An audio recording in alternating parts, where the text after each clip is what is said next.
noite. Estamos dando início ao nosso Comando da Cidade de hoje. O Comando da Cidade que não poderia deixar de abordar o assunto que vem aí assustando, assombrando a todos os gaúchos. Segurança pública. Será que nós realmente estamos seguros para sair às ruas, levar os nossos filhos na escola, poder ir trabalhar e voltar tranquilos para casa? Esse é o tema que nós vamos tratar hoje aqui no programa daqui a pouquinho, porque para a gente dar uma amenizada no clima, começar um pouco mais leve, a gente vai de samba aqui no Comando da Cidade com o Seu Samba. Boa noite, rapaziada. É um prazer ter vocês aqui no programa. Boa noite. Jorge, antes da gente entrar nesse tema tão polêmico que é a segurança pública, eu vou te pedir um pedido especial aí para fazer uma música para dar uma maciada na carne antes da gente iniciar o programa. O que vem daí? Samba é sempre bem-vindo. Paulinho da Viola, pode ser? Paulinho da Viola, Tá bom, tudo contigo. fazer Seu Samba no Comando da Cidade. Paulinho e Casquinha.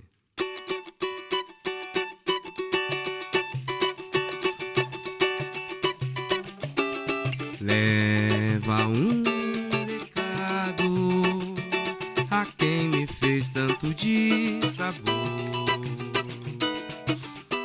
Diz que eu vivo bem melhor assim, que no passado eu fui um sofredor e agora já não sou. O que passou, passou, e agora já não sou. O que passou, passou. Leva um recado, leva um recado a quem me fez tanto de sabor. Diz que eu vivo bem melhor assim e que no passado eu fui um sofredor e agora já não sou. O que passou, passou, e agora já não sou. O que passou, passou.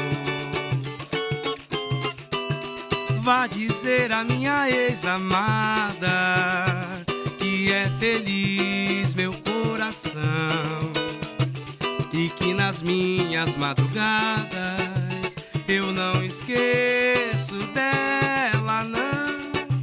Eu não esqueço dela, não. Eu não esqueço dela, não. Que beleza, Seu Samba no Comando da Cidade. Jorge, telefone de contato para o pessoal que está assistindo em casa, tem certeza que já está querendo contratar. Boa. 9985-2600, código 51, aqui de Porto Alegre. Vamos de novo? 9985-2600. Tá certo aí, pessoal que quiser contratar o Seu Samba amaciando a bola aqui no Comando da Cidade. Daqui a pouquinho eles voltam com mais samba para vocês, que agora a gente não pode deixar de tocar nesse assunto. A gente vem vendo nos últimos tempos um caos da segurança pública. A gente viu o caso daquela médica que foi assassinada no trânsito, a mãe que foi buscar a filha na escola e também foi assassinada, e a explicação que nós vemos são as mais bárbaras possíveis, por todas as partes, pelo poder público e pelos próprios autores desses crimes. No caso da médica, o rapaz falou que se assustou e acabou disparando a arma, tratando isso de uma maneira extremamente natural, como se ele estivesse ali fazendo algo que não fosse algo tão importante como é tirar uma vida.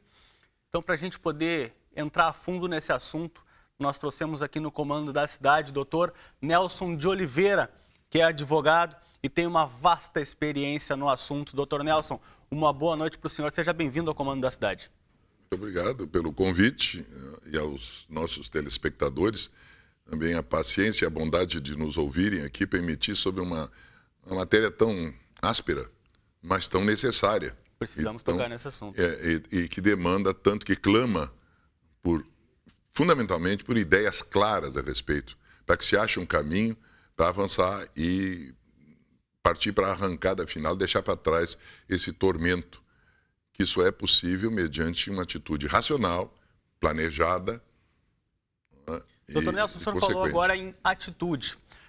O governo do estado do Rio Grande do Sul tomou uma atitude e trouxe a Força Nacional para nos auxiliar.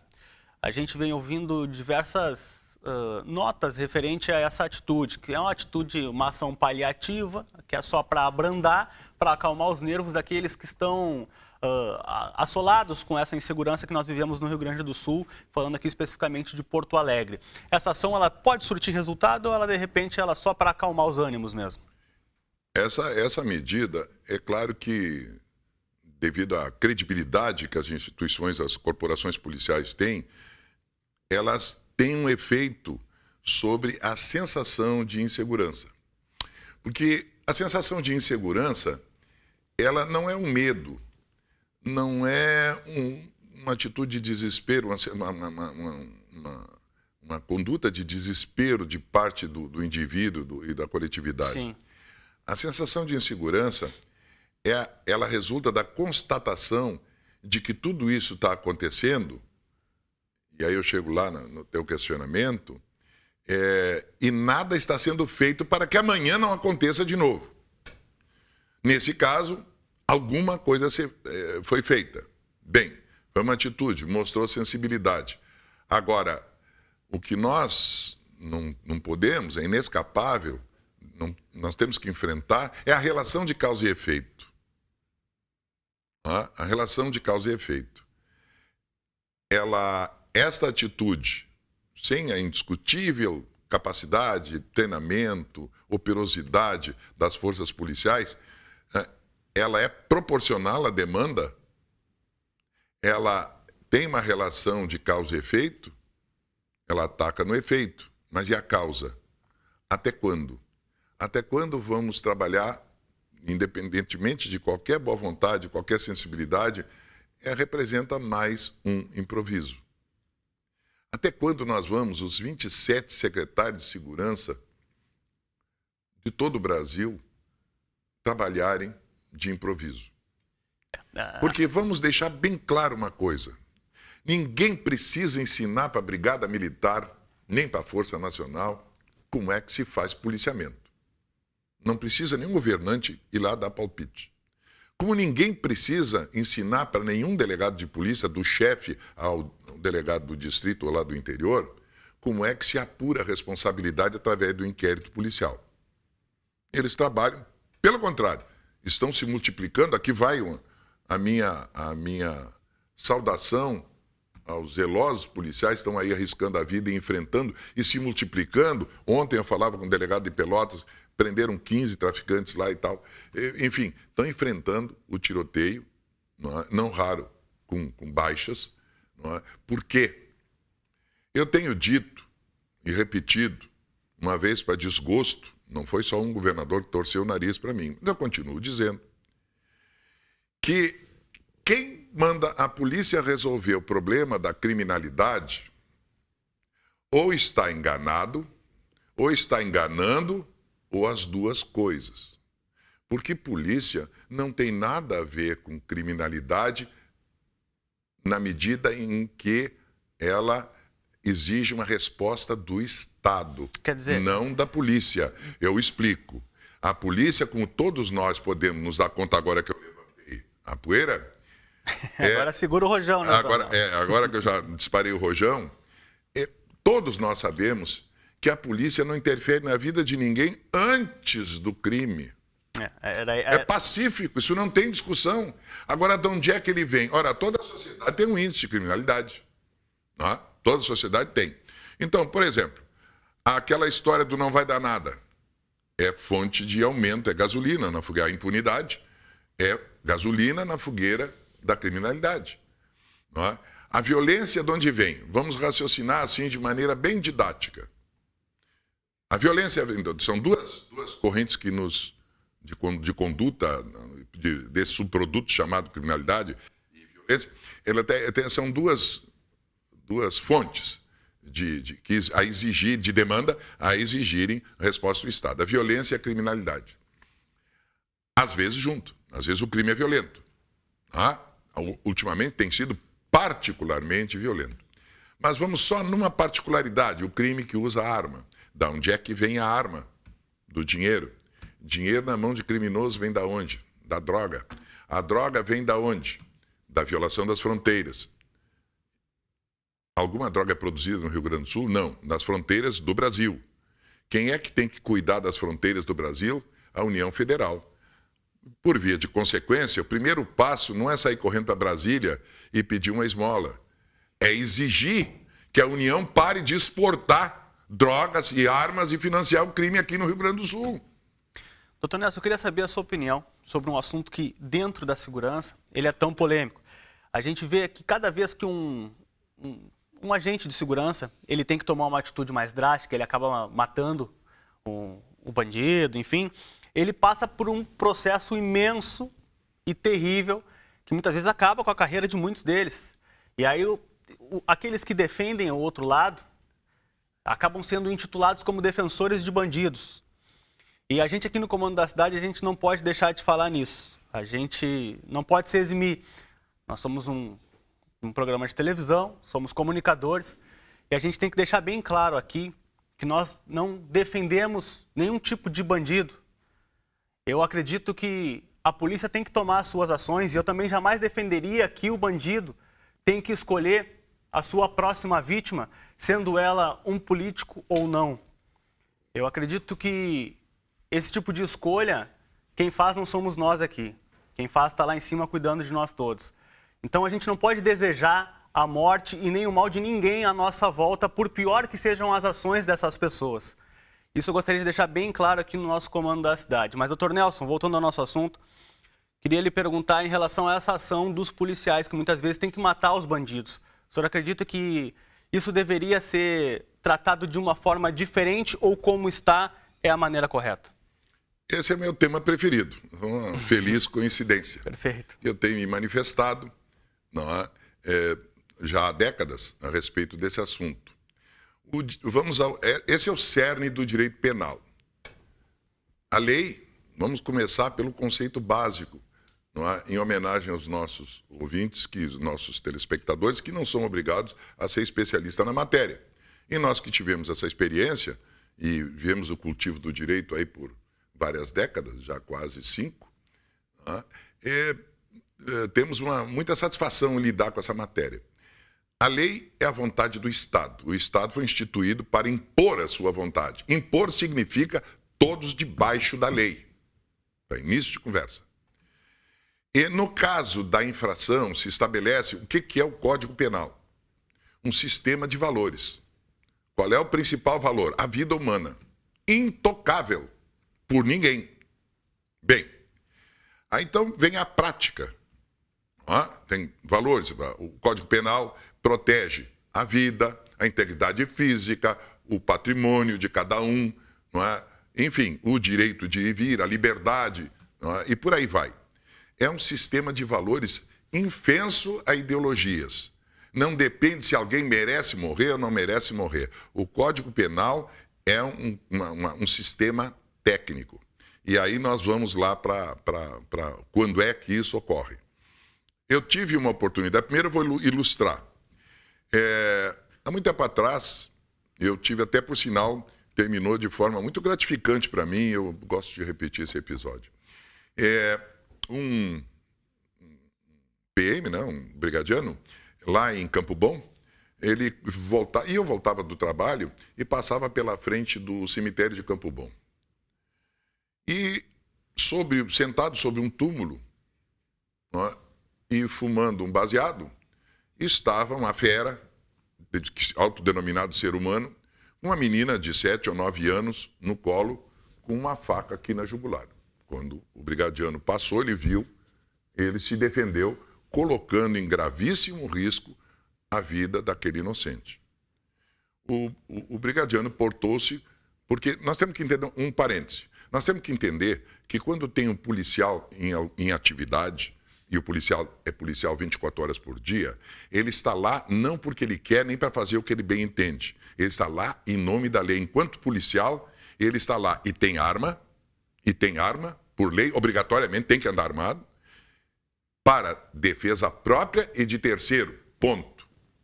Policial nenhum, em lugar nenhum do mundo, em nenhuma geografia, nenhum ponto da história, não impõe a lei através da sua arma. Nem pode, nem deve, nem é adequado. Isso não é polícia. Isso é outra coisa, mas não é polícia. Bem, então, ele vendo a vida da menina em risco e percebeu aquele indivíduo descontrolado, não é? Ele recebeu instrução para isso, ele está preparado para isso. O que ele fez? Sacou da arma e ordenou que o agressor, não é, cessasse a agressão. Enquanto isso, é claro, ele é treinado para isso.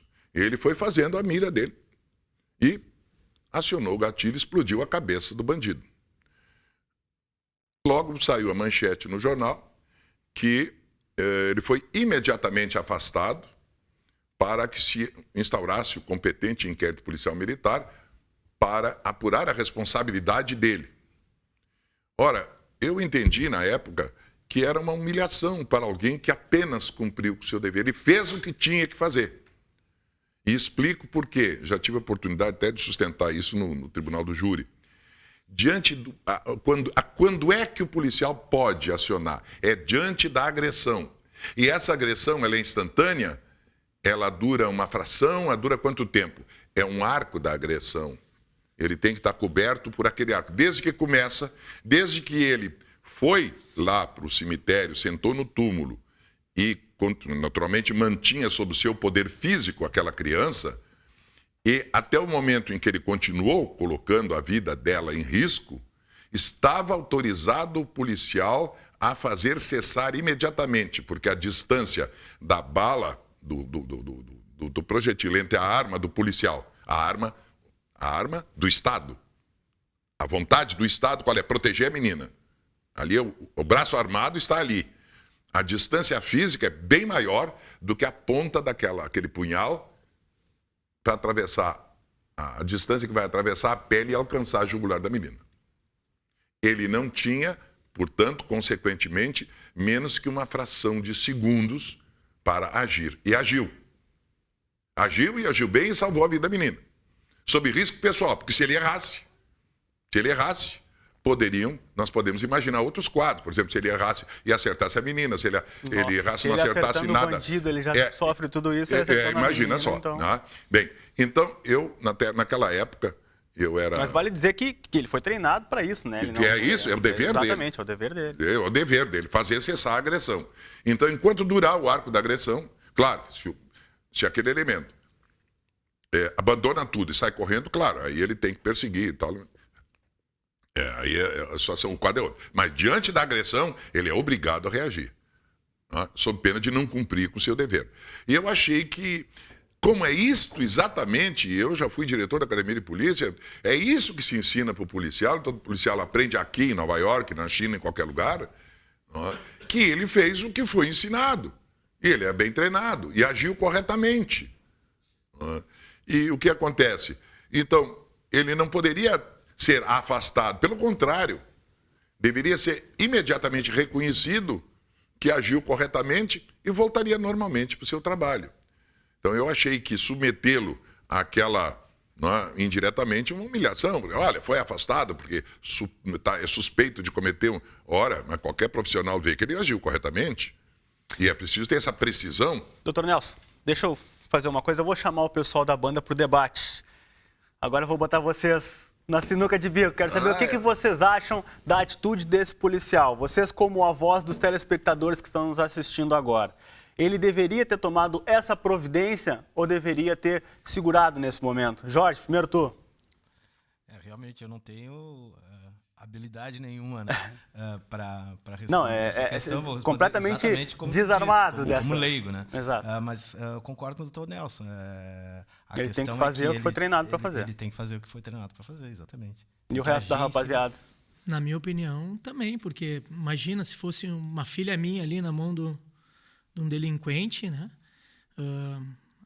O que eu queria era que matassem mesmo o delinquente para salvar a vida da minha filha. Exatamente. Quinter, o que tu achas também? Eu também. Concordo plenamente também com essa atitude. Então, os três concordam com a atitude do policial. Quer dizer, aqui o pessoal da banda que representa aí o povo porto-alegrense, enfim, os nossos telespectadores, por que não? Os três concordam com a atitude desse policial. O que falta, então, doutor Nelson, para de repente a gente ter o respaldo do poder público para que esse tipo de atitude seja seja exatamente respaldada para os policiais poderem agir, para eles não sejam, para não segurar nesse momento tão delicado. Tem porque a atividade policial, a polícia é coisa muito séria. A atividade policial ela tem peculiaridades extremas. Tem um outro exemplo que eu vou dar mais adiante. Um casal de velhinhos, de idosos ali, quem sou eu para falar em idosos? Olha só, nosso tempo tá no finalzinho do programa, infelizmente, então vamos dar uma resumida nesse. Dá uma resumida nesse. Tá caminhando na Redenção, 7 horas da manhã, e veio um louco, drogado, sei lá, um agressor com um porrete na mão, correndo atrás deles para assaltar. 7 horas da manhã, na frente do Colégio Militar. O que aconteceu? Vinha caminhando um brigadiano também, voltando ou indo para o seu trabalho, e que reagiu. Não é? E, naturalmente, esse casal de idosos correu em direção a ele, porque é um homem fardado, e procurou a proteção do Estado naquele homem fardado. E ele sacou da arma, atirou e fez cessar a agressão. Só que os velhinhos sumiram. E o quadro que ficou foi que o policial matou o coitadinho que tinha um porrete na mão e ele tinha um canhão na mão. Tá? Então, aí são os riscos da profissão. Exatamente. Tá? Então, nós precisamos, quando avaliarmos esse tipo de quadro, avaliarmos corretamente quais são os valores que estiverem em jogo. Perfeito. Doutor Nelson, então, a gente tem aí eleições que estão chegando pela frente, então o pessoal que vai votar, por favor, vote consciente.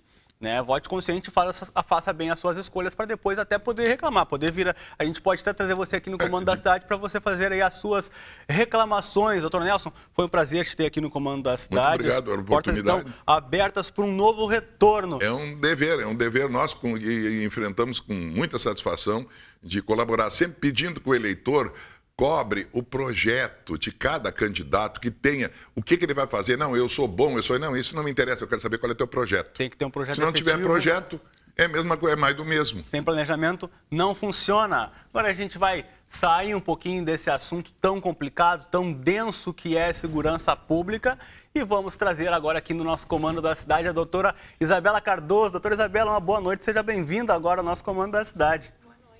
Prazer estar aqui. A Isabela que passou aí por mais um problema da nossa capital, que é o trânsito. Essa hora realmente é muito complicada, doutora Isabela. É verdade, quando chove piora a situação. Doutora Isabela, a gente está aí no finalzinho, mas eu gostaria de abordar um assunto contigo. Eu estou vendo que tu trouxe um modelo aqui para a gente poder ilustrar o nosso assunto. Isso. Mas uma doença como o glaucoma. A doutora Isabela é oftalmologista. As pessoas acabam não fazendo exames de rotina, cuidando da sua saúde e acabam fazendo, quando vão procurar o médico, é na hora final, é na hora que já não funciona mais. E aí o problema acaba sendo grave. Doutora Isabela, eu queria saber de ti quais são os primeiros sintomas que a pessoa pode perceber e poder procurar um oftalmologista, aqueles que não fazem os seus exames rotineiramente. Olha, foi ótimo falarmos sobre esse assunto, porque o glaucoma é uma doença que, infelizmente, não dá sintomas. O paciente não sabe que tem glaucoma até ele ir consultar com o médico e ter um exame de fundo de olho e da pressão intraocular realizados. O glaucoma, de maneira geral, é uma doença em que há um aumento da pressão dos olhos, o normal é entre 10 e 20. Nos pacientes com glaucoma, a pressão está mais alta. E isso causa uma lesão no nervo óptico. O nervo óptico, que é a comunicação, é esse cabinho que comunica o olho com o cérebro, o nervo óptico fica prejudicado. Há uma escavação do nervo. E isso vai causando uma diminuição na visão periférica. Como a visão central se mantém preservada, o paciente acaba não notando que a visão periférica, que é a visão dos cantos, está reduzida. Esses são os primeiros sinais do glaucoma. Só que é muito difícil de uma pessoa se dar conta disso sem ter feito um exame, por exemplo, de campo de visão. Perfeito. Então, para quem aí precisa procurar um oftalmologista, não precisa chegar na hora final. Pode procurar o médico antes de chegar o problema. Doutora Isabela, gostaria que tu deixasse o teu contato para o pessoal que está nos assistindo e poder fazer aí um primeiro exame de rotina, ou enfim, poder consultar, fazer uma consulta, que a gente precisa cuidar da nossa saúde, começando pelo oftalmologista. Bem, eu atendo no Instituto de Olhos Abeixe Cardoso, que fica na Ramiro Barcelos, 1172, conjunto 205, e o telefone é 3311-8990. Tá certo, doutora Isabela vai voltar ainda nos próximos programas do Comando da Cidade. Agora a gente está chegando no finalzinho. Doutora Isabela, uma boa noite para ti. Obrigado pela presença. Doutor Nelson, da mesma forma. E a todos vocês que nos assistiram, muito obrigado pela audiência, por nos receberem na casa de vocês, como fazem todas as terças-feiras, a partir das 9 horas, no Comando da Cidade.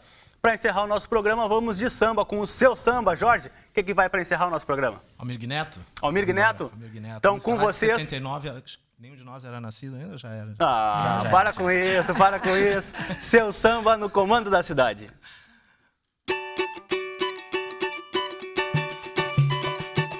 Pedi ao céu um remédio que possa curar essa chaga de amor em meu peito. Devagar ela vai me matar. Pedi ao céu um remédio que possa curar essa chaga de amor em meu peito. Devagar ela vai me matar. Além do mais, necessito de paz, coisa que você traz sempre mais. Sei porquê, paixão igual nunca senti, saudade igual nunca sofri. E de repente eu percebi que a vida é nada sem você. Em prosa e verso eu já chorei, a solidão eu já paguei, ao universo eu implorei. Quero você, pedi ao céu, pedi ao céu um remédio que possa curar essa chaga de amor em meu peito. Devagar ela vai me matar. Pedi ao céu, pedi ao céu um remédio que possa curar essa chaga de amor.